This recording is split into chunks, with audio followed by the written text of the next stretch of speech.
Биз азыр каладагы эң ири көмөк чордондордун биринде турабыз. Бул жер Бишкектин түштүк чыгыш аймагынын жашоочуларын электр энергиясы менен камсыздап келүүдө.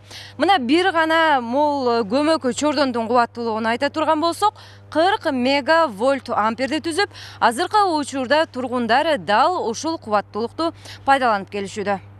Бул көмөк чордондун жанында дал ушундай экинчи техника бар. Жалпы кубаттуулугу 80 мегавольт амперди түзүп, электр энергиясына муктаждык жокко эсе дегенди түшүндүрөт. Күз, кыш мезгилинде үзгүлтүккө учурабаш үчүн отурумдук оңдоп түзөөлөр убагында жүргүзүлдү.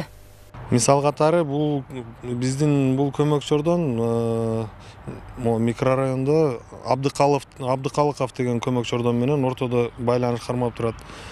Мисалы, бир эле мисалын айттым да, ушундай бүт эле бардык подстанциялар менен ортодо байланышы бар да. Андай үзгүлтүк болбойт буюрса. Мындай көмөк чордондордон өлкө боюнча жалпы саны 197-ни түзөт. 7500 чакырымдан ашык аба чубалгысы бар. Азыр булардын бардыгы текшерүүдөн өтүп, бир сыйра оңдоп түзөлдү. Башка артыкчылык алыскы аймактарга берилип, жаңы көмөк чордондорду салуу иши жолго салынууда. Бири Баткен облусунун Арка массивинде жүрүп жатат. Ал долбоор боюнча жаңы көмөк чордон салынат, жана азыркы убактагы пайдалануудагы көмөк чордон реконструкция болуп, жана 110 киловольт аба чубалгы салынат. Азыр ошол долбоордо ушул Баткен облусунда куруу иштери жүргүзүлүп жатат.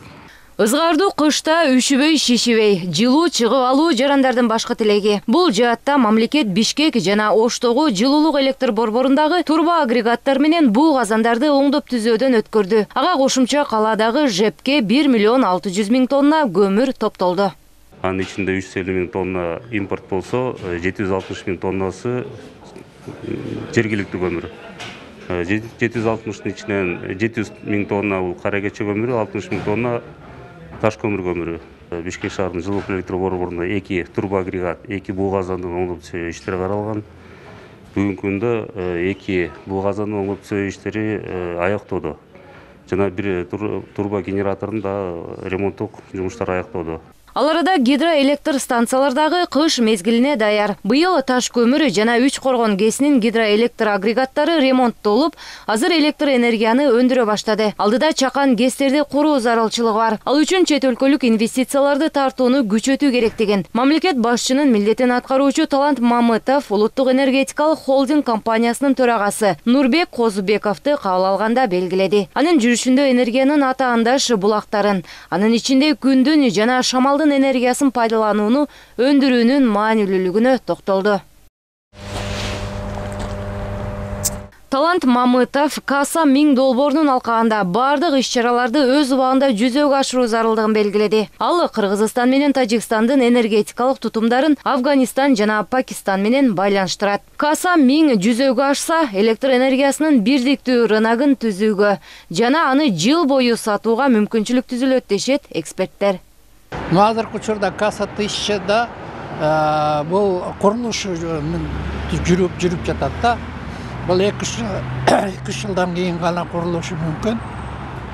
Бул биздин эгер ГЭСтерди куруп кубаттуулуктарыбыз болсо, анда бизге ушунчалык мүмкүнчүлүк болот экспортко электр энергияны айдаганга Пакистан, Афганистанга.